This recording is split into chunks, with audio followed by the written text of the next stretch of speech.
नमस्कार सर्वांना, श्री स्वामी समर्थ. तर आज आहे संकष्टी चतुर्थीचा दिवस. तर त्यानिमित्त मी गेलेली होती गणपती बाप्पाच्या मंदिरात. तर मंदिर अगदी सुंदर फुलांनी असं सजवलेलं होतं. तर प्रत्येक चतुर्थीला मी इथं येत असते. तर ह्यावेळेस सिद्धरामेश्वराची यात्रा परवाच झालेली आहे आमच्या इथे. तर त्यानिमित्त असे जवळपासचे जे मंदिर आहेत ते असे फुलांनी खूप सुंदर सजवले जातात.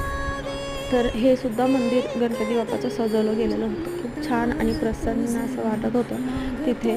त्यानंतर मी लगेचच घरी परत आले, कारण मला बनवायचे होते मोदक, गूळ खोबऱ्याचे मोदक. तसं तर मी प्रत्येक चतुर्थीला बनवत असते.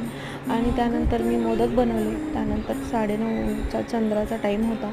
तर मी पूजा, नैवेद्य, आरती सगळं दाखवले. ही देवाऱ्यातली मूर्ती आहे, हिचा अभिषेक करते. आणि दुसरी जी मोठी मूर्ती आहे तिची फक्त पूजा करते आणि आरती. तर अशा प्रकारे